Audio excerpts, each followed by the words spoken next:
Chapter 3.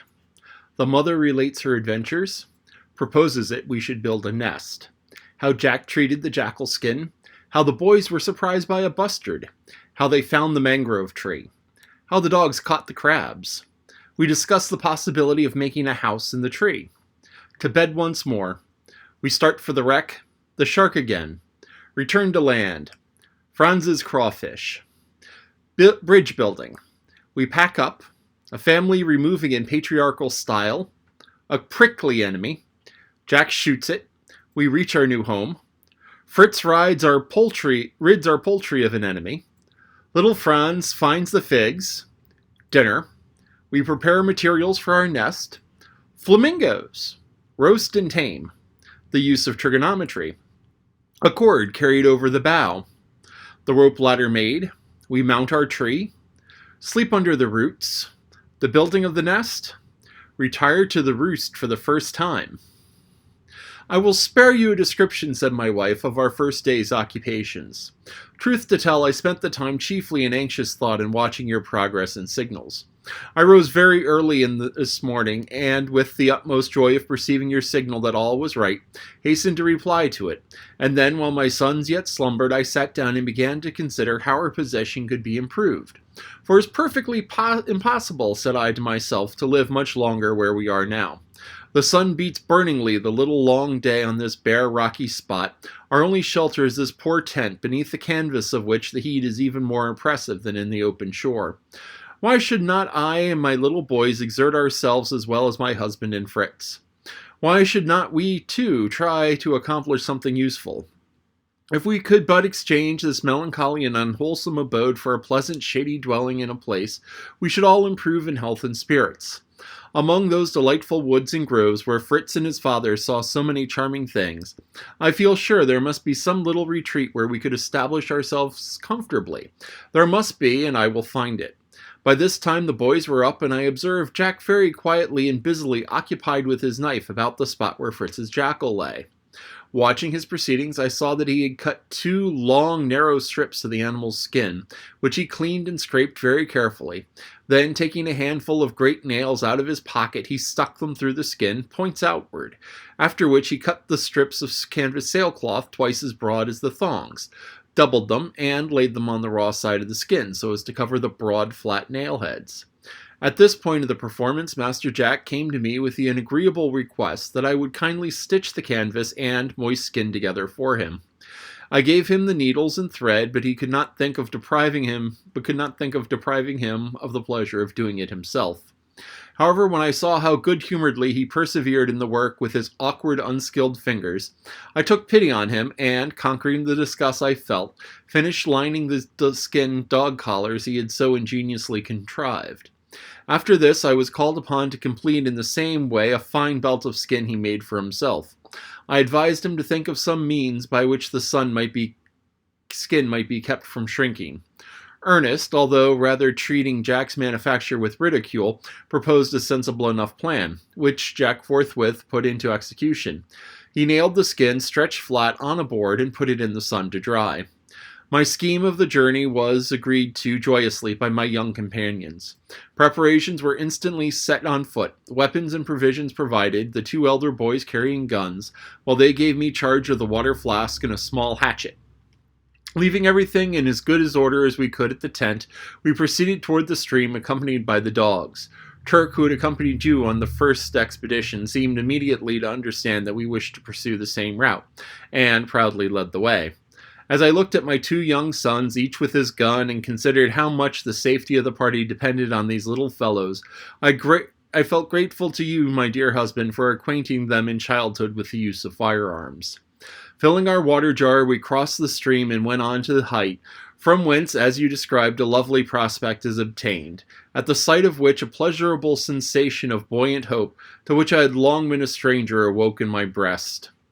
A pretty little wood in the distance attracted my notice particularly, and thither we directed our course, but soon finding it impossible to force our way through the tall, strong grass, which grew in dense luxuriance higher than the children's heads, we turned toward the open beach on our left, and, following it, we reached a point much nearer the little woods, when, quitting the strand, we made toward it. We had not entirely escaped the tall grass, however, and, with the utmost fatigue and difficulty, were struggling through the reeds, when suddenly a great rushing noise terrified us all dreadfully. A very large and powerful bird sprang upward on the wing. Both boys attempted to take it, but the bird was far away before they were ready to fire. "Oh dear, what a pity!" exclaimed Ernest. "Now if I had only had my light gun, and if the bird had not quite flown so fast, I should have brought him down directly." "Oh yes," said I, "no doubt you would have been a capital sportsman, if only your game would always give you the time to make ready comfortably." But I had no notion that anything was going to fly up at just our feet like that," cried he. "A good shot," I replied, "must be prepared for surprises. Neither wild birds nor wild beasts will send you notice that they're about to fly or run." "What sort of bird could it have been?" inquired Jack. "Oh, it most certainly must have been an eagle," answered little Franz. "It was so very big." "Just as if every big bird must be an eagle," replied Ernest in a tone of derision. "Let's see where he was sitting at all events," said I. Jack sprang toward the place, and instantly a second bird, rather larger than the first, rushed upward into the air with a most startling noise. The boys stood staring upward, perfectly stupefied, while I laughed heartily, saying, "Well, you are a first-rate sportsman, to be sure. You certainly will keep my larder famously well supplied." At this, Ernest colored up and looked inclined to cry, while Jack put on a comical face, pulled off his cap, and with a low bow called after the fugitive, "Adieu for the present, sir. I live in hopes of another meeting." On searching the ground carefully, we discovered a rude sort of nest made of untidy dry grass. It was empty, although we perceived broken eggshells at no great distance, and concluded that the young brood had escaped among the grass, which, in turn, we could see it waving at a little distance, as little birds ran through it. "Now look here, Franz," said Ernest presently, "and just consider how this bird could be, by any possibility, been an eagle. Eagles never build on the ground. Neither can their young leave the nest and run as soon as they are out of the egg. That is a peculiarity of the gallinaceous tribe of birds alone, to which these must belong. The species, I think, is indicated by the white belly and dull red color of the wing coverts, which I observed in these specimens, and I believe them to be bustards, especially as I noticed in the largest the fine mustache-like feathers over the beak, peculiar to the great bustard." "My dear boy," I said, "your eyes are actively employed, and I must confess, if your fingers were unready with the gun, and, after all, it is just as well, perhaps, that we have not thrown the bustard's family into mourning." Thus chatting, we at length approached my pretty wood. Numbers of birds fluttering and sang among the high branches, but I did not encourage the boys in their wish to try and shoot any of the happy little creatures. We were lost in admiration of the trees in this grove. I cannot describe to you how wonderful they are, nor can you form the least idea of their enormous size without seeing them yourself. We had what had been calling a wood provided to be a group of about a dozen trees only, and, what was strange, the roots sustained the massive trunks exalted in the air, forming strong arches and props and stays all around each individual stem, which was firmly rooted in the center. I gave Jack some twine, and, scrambling up one of the curious open-air roots, he succeeded in measuring round the trunk itself, and made it to be about 18 yards. I saw no fruit, but the foliage is thick and abundant, throwing delicious shade on the ground beneath, which is carpeted with soft green herbage, and entirely free from thorns, briars, or bushes of any kind. It is the most charming resting place that has ever been seen, and I and the boys enjoyed our midday meal immensely in this glorious palace of the woods, so grateful to our senses after the glare and heat of our journey thither. The dogs joined us after a while. They had lingered behind on the seashore, and I was surprised to see them lie down and go comfortably to sleep without begging for food, as they usually do when we eat. The longer we remained in this enchanting place, the more did it charm my fancy, and if we could but manage to live in some sort of dwelling up among the branches of these grand noble trees, I should feel perfectly safe and happy. It seemed to me absurd to suppose that we should ever find another place half so lovely, so I determined to search no further, but return to the beach and see if anything from the wreck had been cast up by the waves, which we could carry away with us. Before starting, Jack persuaded me to sit quietly a little longer, and finish making his belt and spike collars for the dogs, for you must know that the child had actually been carrying the board on which these were stretched all this time, so that they should get the full benefit of the sun. As they were now quite dry, I completed them easily, and Jack girded on the belt with great pride, placing his pistols in it and marching about in the most self-important style, while Ernest fitted the collars on the two dogs. On reaching the shore, we found it strewed with many articles, doubtless of value, but all too heavy for us to lift. We rolled some casks, however, beyond the high water mark, and dragged a chest or two also higher on the beach, and, while doing so, observed that our dogs were busy among the rocks. They were carefully watching the crevices and pools, and every now and then would pounce downward and seize something which they swallowed with apparent relish. "They were eating crabs," said Jack. "No wonder they've not seemed hungry lately." And sure enough, they were catching the little green crabs which the water abounded. These, however, apparently did not entirely satisfy them. Sometime afterward, just as we were about to turn inland toward the ford, we noticed that Juno was scraping in the sand and turning up some round substances which she hastily devoured. Ernest went to see what these were, and reported in his calm way that the dog had found turtle eggs. "Oh," cried I, "then let us by all means share the booty, Miss Juno." However, it did not approve of all of this, and it was some difficulty that we drove her aside while we gathered a couple dozen of the eggs, stowing them in our provision bags. While thus employed, we caught sight of a sail which appeared to be merrily approaching the shore beyond the cliffs. Ernest declared it must be our raft. Little Franz, always having the fear of savages before his eyes, began to look affrighted, and for a moment I myself was doubtful what to think. However, we hastened to the stream, and crossing it by the stepping stones, came in sight of the landing place, where we joyfully met you. Now I hope you approve of the proceedings of your exploring party, and that tomorrow you will do me the favor of packing everything up and taking us away to live among the splendid trees. "Aye, little wife," said I, "so that is your idea of comfort and security, is it? A tree. I do not know how many feet high, on which we are to perch and roost like birds. If we had but wings or a balloon, I would, I own, be a capital plan."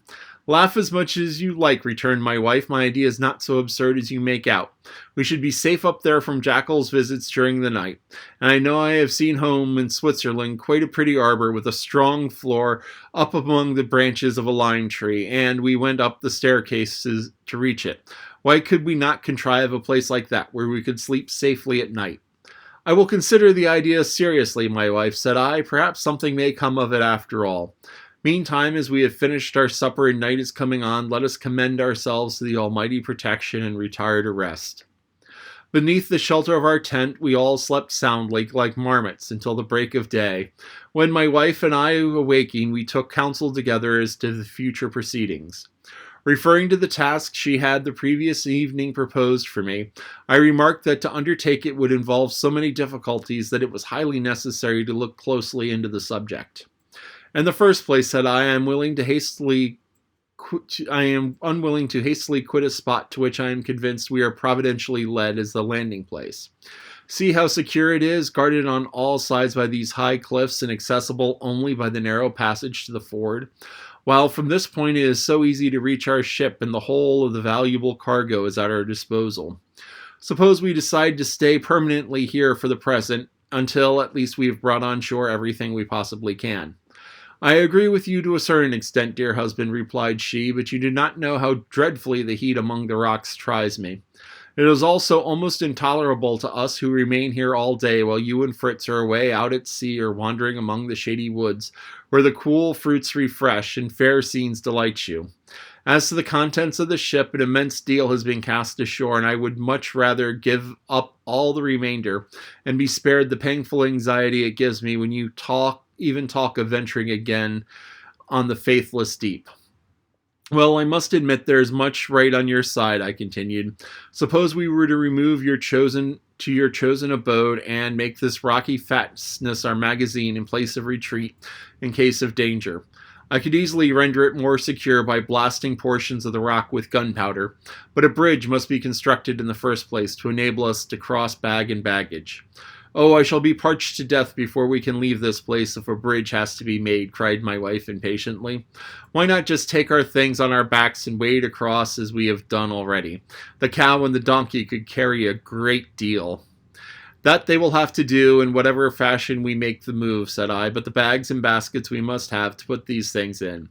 And if you will turn your attention to providing those, I will set about the bridge at once.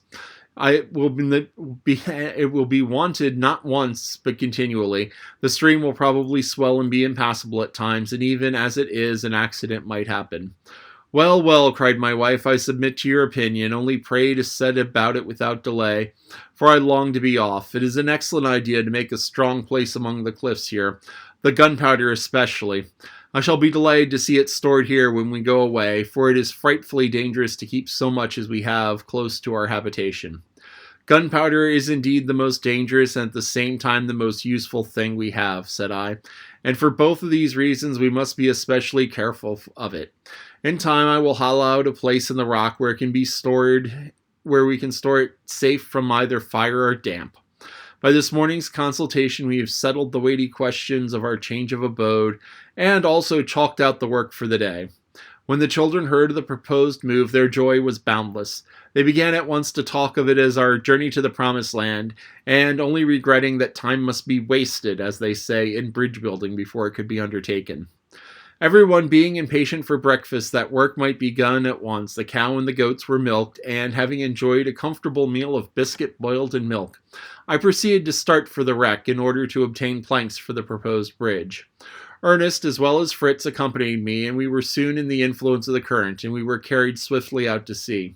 Fritz was steering, and we had no sooner passed beyond the islet at the entrance of our bay, so as to come in sight of a seaward beach, than we were astonished to see a countless multitude of seabirds, gulls, and others, which rose like a cloud into the air, disturbed by our approach, and deafened us by their wild and screaming cries.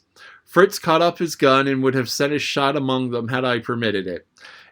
I was curious to find out what could be the attention for all this swarm of feathered fowl, and availing myself of a fresh breeze from the sea, I set the sail and directed our course toward the island.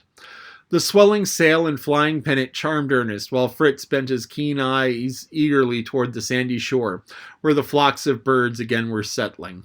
Presently he shouted, "Aha, now I see what they're after. They've got a huge monster of a fish there, and a proper feast they are making. Let us take a nearer look at it, father."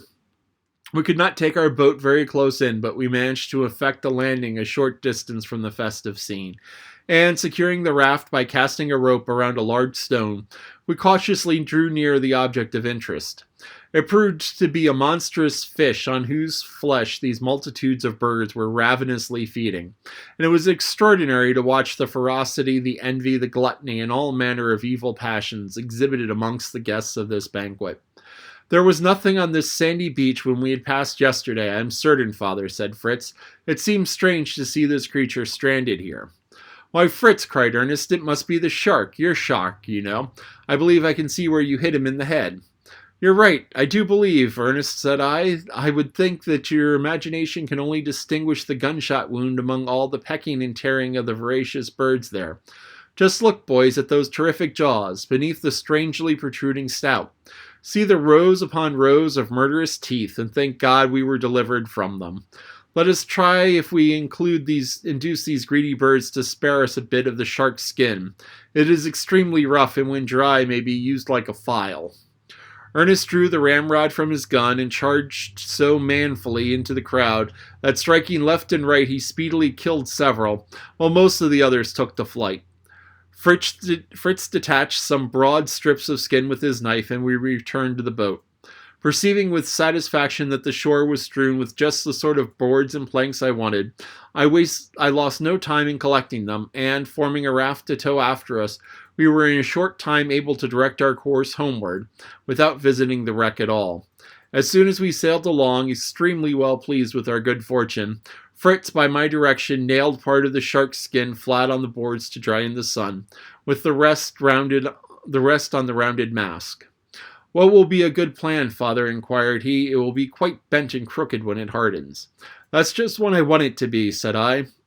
"We may happen to find it useful in that form as well as flat. It would be a wonderful shagreen if we could smooth and polish it." "I thought," remarked Ernest, "that shagreen was made from ass's hide." "And you thought rightly," said I. "The best shagreen is prepared in Turkey, Persia, and Tartary, from the skins of horses and asses. In these skins the roughness is produced artificially. While the skin is newly flayed and still soft, hard grains of corn are spread on the undersurface and pressed into it as it dries. These grains are afterward removed, and the roughness imparted into the appearance of the skin remains indelibly. Shagreen is useful in polishing joiner's work and is made in France from the rough skin of a hideous creature called the angelfish." "Angelfish!" exclaimed Fritz. "What a name to give anything hideous, father." "There are bad angels as well as good ones," observed Ernest in his dry, quiet way. "It is better to leave people to see for themselves which is meant." By this time we were close in to shore, and, lowering the sail, we soon had our craft, with the raft in tow, safely moored to the bank.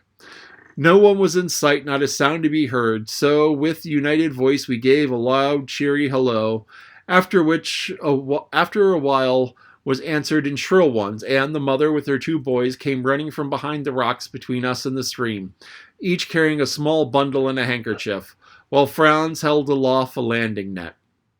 Our return so soon was quite unexpected, and they anxiously inquired the reasons, which we soon explained, and then the mysterious bundles were opened, and a great number of fine crawfish displayed, whose efforts to escape by scuttling away in every direction, directly they were placed in a heap on the ground, caused immense fun and laughter as the boys pursued and brought them back, only to find others scrambling off in a dozen different ways.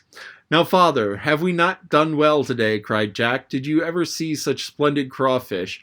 Oh, there were thousands of them, and I'm sure we've got 200 here at least. Just look at their claws." "No doubt you were the discoverer of these fine crabs, eh, Jack?" said I. "No, fancy young Fritz being the lucky man," answered he. "He and I went toward the stream where mother was busy, just to look for a good place for the bridge. Franz was picking up pebbles and alabasters, some because they were pretty, and some to strike sparks with in the dark, and some, he insisted, were gold. "Jack, Jack," he cried presently, "come and see the crabs on Fritz's jackal." You knew we threw it away there, and to be sure it was swarming with these creatures. "Are you glad we found them, father? Will they be very good to eat?"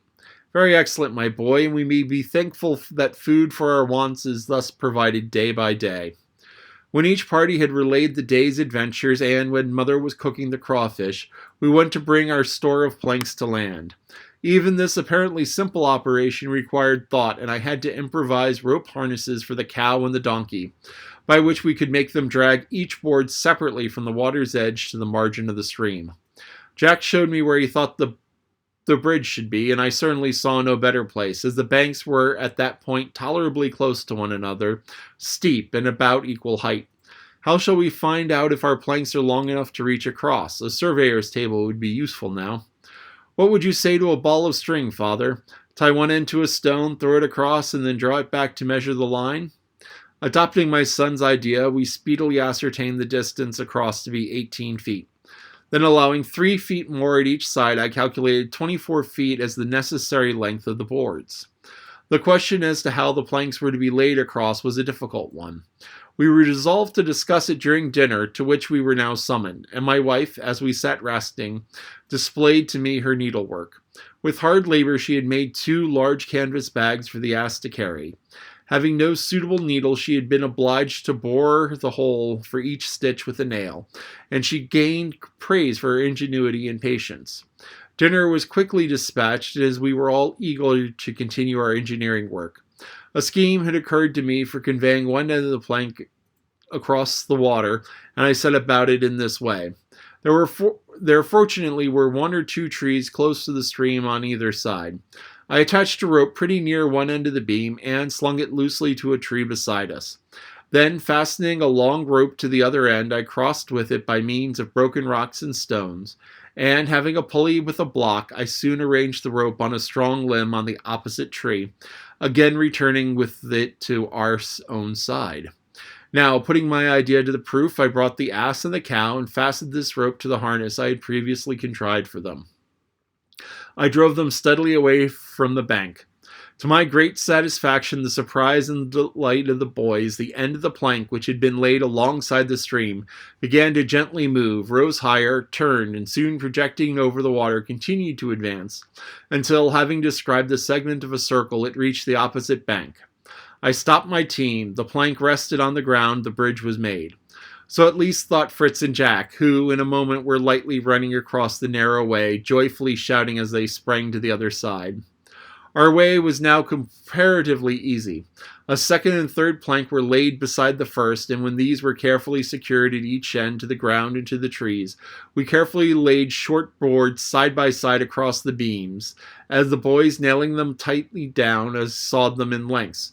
And when this was done, our bridge was pronounced complete. Nothing could exceed the excitement of the children. They danced to and fro at the wonderful structure, singing and shouting and cutting the wildest capers. I must confess I heartily sympathized with their triumphant feelings. Now that the work was done, we began to feel how much we were fatigued, and gladly returned to our tent for refreshment and repose. Next morning, while we breakfasted, I made a little speech to my sons on the subject of the important move we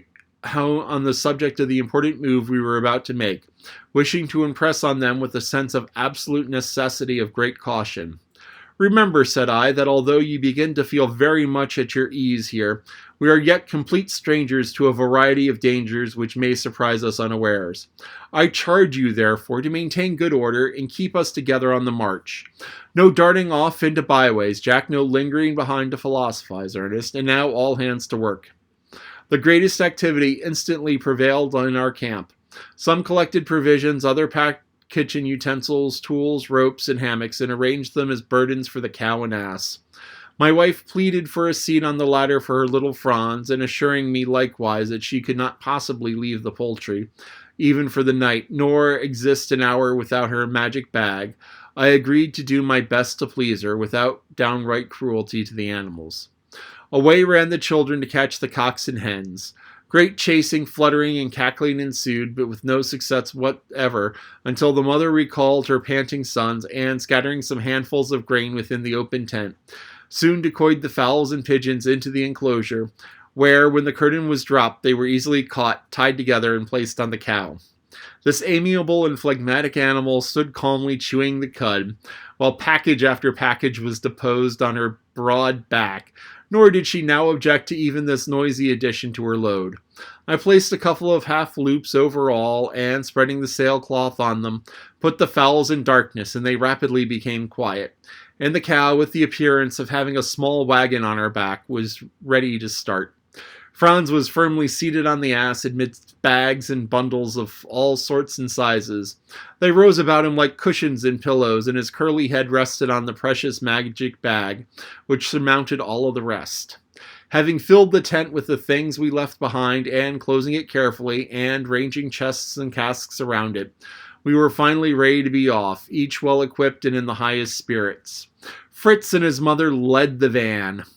Franz, the young cavalier and sober-minded cow, followed them closely. Jack conducted the goats. One of these also had for a rider Nips, the monkey, was seated on his foster mother, whose patience was sorely tried by his restless and playful tricks. Nips is German, means mannequin. The sheep were under Ernest's care, and I brought up near the rear of this patriarchal band, while the dogs kept constantly running backward and forward in the character of the aide-de-camps.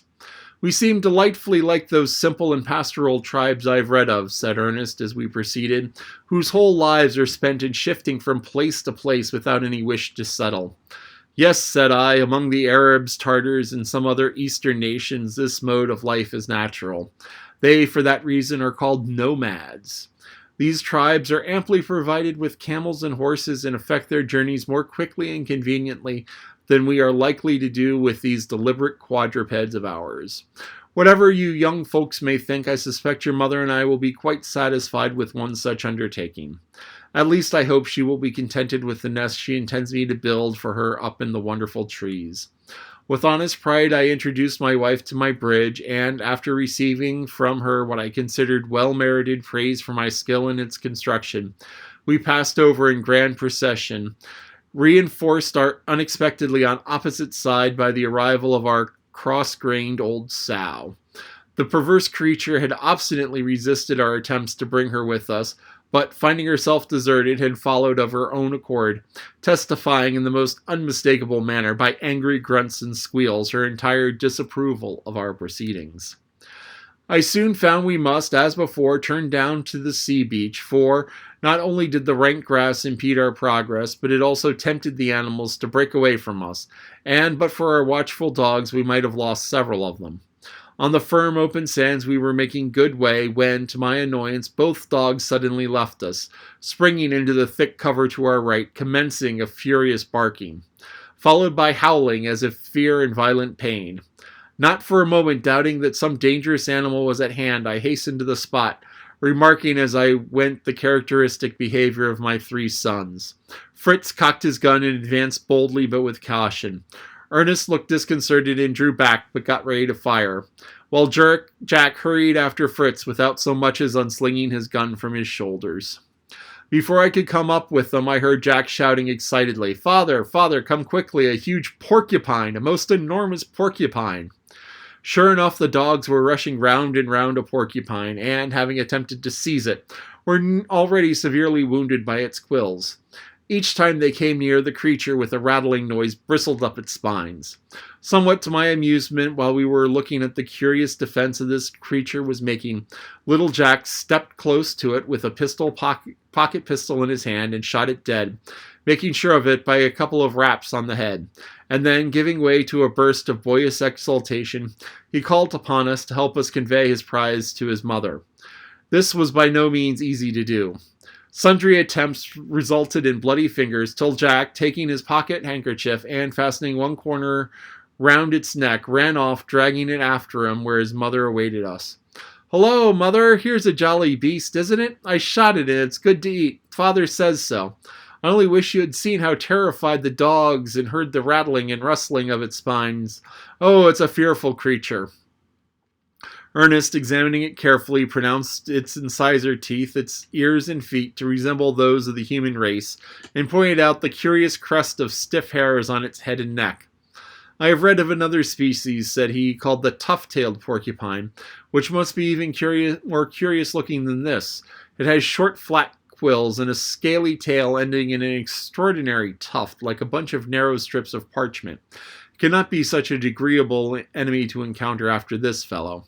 "Were you not afraid, Jack?" asked I, "lest the porcupine should cast some of his quills like darts at you?" "Of course not," returned he. "I know well enough that's nothing but a fable." "A fable?" said I. "Why, look at your mother. She's drawing 5 or 6 spines out of each of the dogs." "Oh, those stuck into them when they so fiercely fell upon it in their attack. Those are the short quills, and they seem very slightly fixed to its skin. The long quills bent aside when Juno pressed them against them." "You're perfectly right, my boy," said I. "There's no truth in the old idea of shooting out the spines. But now, shall we leave this prickly booty of yours, or attempt to take it with us?" "Oh, please, father, let us take it. Why, it is good to eat." Smiling at the child's eagerness and willing to please him, I made a somewhat awkward bundle of the porcupine, wrapping it in several folds of cloth, and added it to the donkey's load. Our party then resumed the march, which, with little interruption, was continued steadily, until we came in sight of our future place of residence. The wonderful appearance of the enormous tree and the calm beauty of the spot altogether fully came up to the enthusiastic description which had been given me, and my wife gladly heard me say that, if an abode could be contrived among the branches, it would be the safest and most charming home in the world. We hastily unloaded the ass and cow, secured them, as well as the sheep and goats, by tying their 4 feet closely together. The doves and poultry were set at liberty, and we sat down to rest among the soft herbage while we laid our plans for the night. Fritz soon left us, but presently 2 shots were fired, and he appeared holding a fine tiger cat by the hind legs, which, with the intense delight he exhibited to each in turn. "Well done, Fritz," cried I. "Our cocks and hens would have had an unfortunate night of it, but for this lucky shot of yours. It is to be hoped he has left no companion near at hand. You must be on the lookout." "How curious it seems," remarked Ernest, "that God should create hurtful animals like this." "To our feeble and narrow vision, many of the ways of the infinite and eternal mind are incomprehensible," I replied. What is our limited grasp or limited reason cannot grasp, let us be content to acknowledge as the workings of the almighty power and wisdom, and thankfully trust in that rock, which, were it not higher than we, would afford no sense of security to the immortal soul. The animals should prey upon one another as a means of preserving a due balance in the world of nature, and in many ways these beasts of prey are also useful to man. What beautiful and warm furs are procured by hunters just in those countries where no other covering would defend the inhabitants from the wintry cold, as for instance the skin of bears, wolverines, and arctic foxes, wild cats, and many others. The skin of the seal or sea dog is also valuable, said Ernest. It is, I replied, and in its own element that creature preys upon the fish as the dog did on land animals before his race became domesticated by man. But now, Fritz, tell us how you obtained your prize. Observing that something moved among the branches, said he, I went softly around the tree with my gun, and making sure that the creature was a wild cat, I fired and brought it down. It was severely wounded, but, rising in fury, it attempted to climb the tree, when I, luckily having a loaded pistol, gave it a quietus. And do tell me, father, what sort of cat is it? It is a mercy the brute did not fly at your throat instead of attempting to escape, said I. It belongs to a fierce and bloodthirsty race, that of ocelots or tiger cats, native of the tropical parts of America. I should say that this was a margay, and that it would have provided a cruel foe, not only to our poultry, but also to our sheep and goats. I am well pleased that you have rid us of it. May I have the beautiful skin, father, and will you tell me what will be the best use to make of it? I advise you to skin the animal very carefully, and of the handsome black and yellow tail, make a hunting belt for yourself. The paws, let me see. Why, I fancy the paws might be famous cases for knife, fork, and spoon, and yet look well hanging from the belt. The skin of the body you'd better preserve until you find some suitable use for it. Oh, father, what a splendid plan, cried Jack. Do tell me some good use for my porcupine. I think its feet may make cases also, at least you may try. The quills, I am sure, may be used for packing needles, and for tipping arrows, and I should try to make defensive armor for the dogs out of the rest. They may fall in with foes more dangerous than any we have yet seen. To be sure, father, that is the very thing, shouted Jack in high glee. I have seen pictures of boar hunts in which dogs were protected by a sort of leather coat of mail. That would be grand. After giving this advice, I got no peace until I had shown my boys how to act upon it, and in short time each had his prize fastened about by his hind legs, and carefully slitting the skin was stripping it from the carcass. Ernest, meanwhile, was fetching large flat stones in order to form a fireplace, while Franz gathered sticks as his mother was anxious to prepare some food. What sort of tree do you suppose this to be, father? Inquired Ernest, seeing me examining that under which we were encamping. Is not the leaf something like a walnut? There is a resemblance, but my opinion these gigantic trees must be mangroves or wild figs. I have heard their enormous height described, and also the peculiarity of the arching roots supporting the main trunk raised above the soil. Just then little Franz came up with a large bundle of sticks, and his mouth full of something he was eating with evident satisfaction. "Oh, mother," cried he, "this is so good, so delicious." "Greedy little boy," she exclaimed in a fright. "What have you got there? Don't swallow it, whatever you do. Very likely it is poisonous. Spit it out this minute." And the anxious mother quickly extracted from the rosy little mouth the remains of a small fig. "Where did you find this?" said I. "There are thousands of them lying among the grass yonder," replied the little boy. "They taste very nice. I thought poison was nasty. Do you think they will hurt me? The pigeons and the hens are gobbling them up with all their might and main, Papa." "I think you have no cause for alarm, dear wife. The trees do seem to be the fig-bearing mangrove of the Antilles. But remember, Franz, you must never eat anything without first showing it to me. Never mind how good it seems. If birds and monkeys eat a fruit or vegetable, it's usually safe to believe it wholesome," added I, turning to the other boys, who, instantly taking the hint, coaxed Franz to give them the figs he still had in his pocket, and ran to offer them to Nips, who was closely watching the skinning of the tiger cat and porcupine, apparently giving his opinion on the subject with much chattering and gesticulation. "Here, Nips, allow me to present you with a fig," cried Jack, holding out one to the funny little creature. Nips took it readily, and after turning it about and sniffing and smelling it, he popped it into his mouth with such a droll grimace of delight and satisfaction that the boys all laughed and clapped their hands. "Bravo, Nips! You know a good thing when you see it. Don't you, old fellow? Hurrah!" My wife, with her mind set to rest on the question of the figs, now continued her preparations for dinner. The flesh of the margay was given to the dogs, but part of the porcupine was put on the fire to boil, while we reserved the rest for roasting. I employed myself in contriving needles for my wife's work by boring holes at one end of the quills, which I did by means of a red-hot nail, and I soon had a nice packet of various sizes, which pleased her immensely. I also laid plans for making a proper harness for our beasts of burden, but could not attempt to begin while so many wants more pressing demanded attention. We examined the different trees and chose one which seemed most suited to our purpose. The branches spread at a great height above us, and I made the boys try if it were possible to throw sticks or stones over one of these, my intention being to construct a rope ladder if we could at once succeed in getting a string across a strong bough. Finding we could not succeed in that way, I resolved other schemes in my mind, and meantime went with Jack and Fritz to a small brook close by, where I showed them how to place the skins to steep and soften in the water, with stones placed on them to keep them beneath the surface. When dinner was over, I prepared our night quarters. I first slung our hammocks from roots of the tree, which, in meeting above us, formed an arched roof. Then, covering the whole with sailcloth, we made a temporary tent which would at least keep off the night damps and noxious insects. Leaving my wife engaged in making a set of harnesses for the ass and cow, whose strength I intended to employ the following day in drawing beams up to our tree, I walked down with Fritz and Ernest to the beach to look for wood suitable for building our new abode, and also to discover, if possible, some light rods to form a ladder. For some time we hunted in vain. Nothing but rough driftwood was seen, utterly unfit for our purpose. Ernst at length pointed out a quantity of bamboo, half buried in the sand. These were exactly what I wanted, and, stripping them of their leaves, I cut them into lengths of about 5 feet each, and these I bound in bundles to carry to the tree, and then began to look about for some slight reeds to serve as arrows. I presently saw what I required in a copse at a little distance.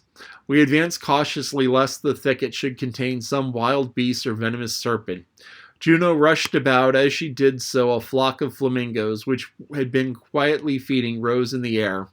Fritz, instantly firing, brought a couple of the birds to the ground, the rest of the squadron sailing away in perfect order, their plumage continually changing as they flew, from beautiful rose to pure white, as alternately their snowy wings, rose and rosy breasts were visible. One of these which fell was perfectly dead, but the other appeared only slightly wounded in the wing, for it made off across the swampy ground. I attempted to follow, but soon found the progress was impossible in the march. Juno, however, chased the bird, and, seizing it, speedily brought it to my feet.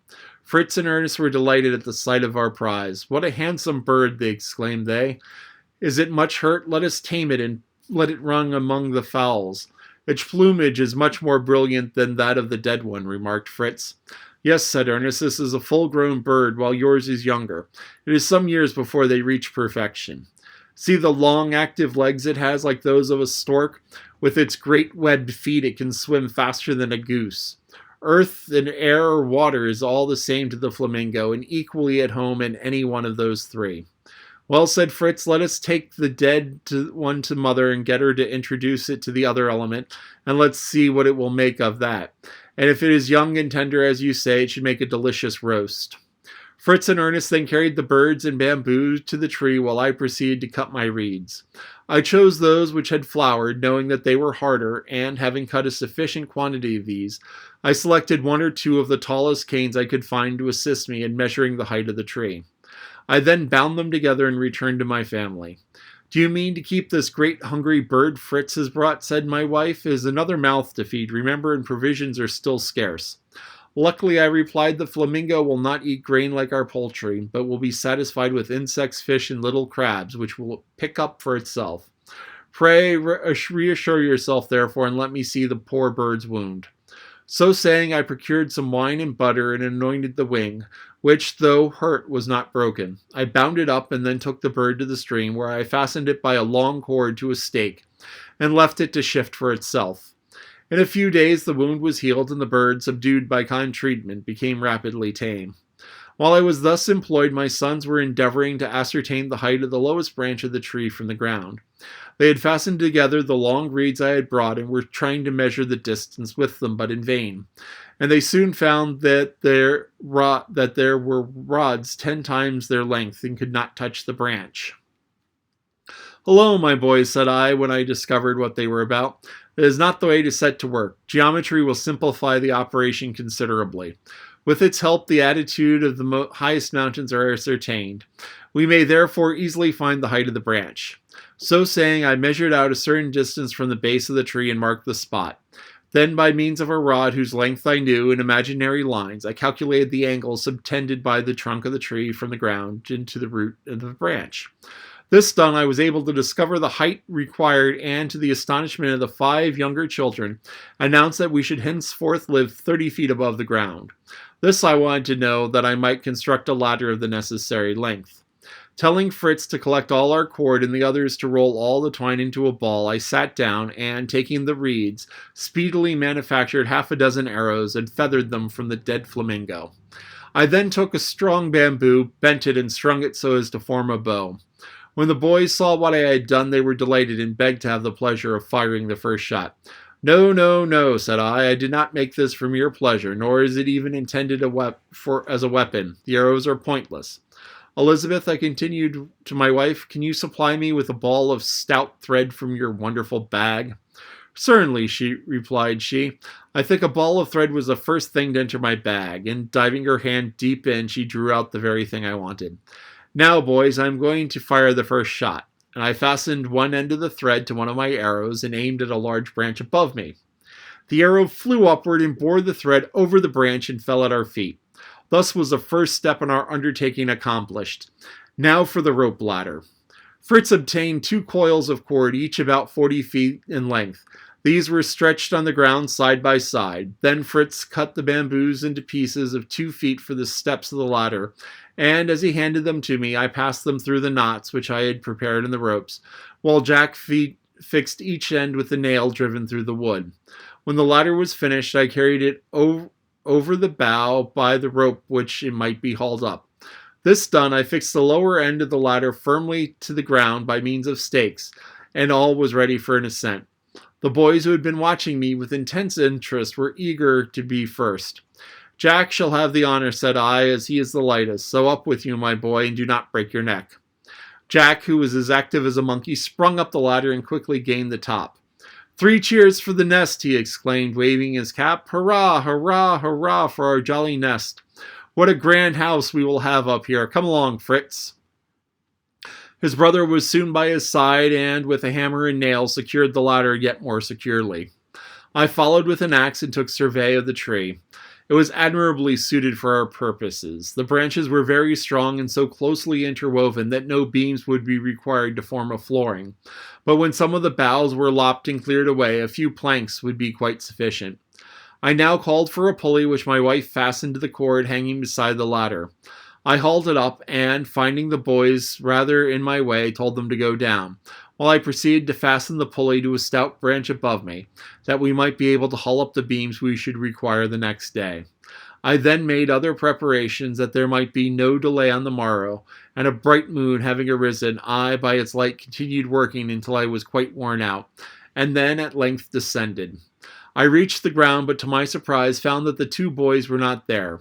They had not been seen. A moment afterward, however, all anxiety was dispelled, for among the topmost boughs I heard the young voices raised in the evening hymn. Instead of descending, they had, while I was busy, climbed upward, and had been sitting in silent admiration of the moonlight scene high above me. They now joined us, and my wife showed me the results of her labor. She had made 2 complete sets of harnesses. I congratulated her upon her success, and we then sat down to supper. On a cloth spread out upon the grass, we arranged a roast of shoulder of porcupine, a delicious bowl of soup made from a piece of the same animal, cheese, butter, and biscuits, forming the most tempting repast. Having done this ample justice, we collected our cattle and the pigeons and the fowls, having retired to roost in the neighboring trees, and on the steps of our ladder, we made a glorious fire to keep off any prowling wild beasts, and ourselves lay down. The children, in spite of the novelty of the hammocks, were quickly asleep. In vain I tried to follow their example. 1,000 anxious thoughts presented themselves, and as quickly as I dispelled them, others rose in their place. The night wore on, and I was still awake. The fire burned low, and I rose and replenished it with dry fuel. Then again I climbed into my hammock and toward morning fell asleep. Early next morning we were astir and dispensed our various occupations. My wife milked the goats and the cow, and while we gave the animals their food, after which we went down to the beach to collect more wood for our building operations. To the larger beams we harnessed the cow and ass as we ourselves dragged up the remainder. Fritz and I then ascended the tree and finished the preparations I had begun the night before. All useless boughs were lopped off, and leaving a few about 6 feet from the floor, from which we might sling our hammocks, and others still higher to support a temporary roof of sailcloth.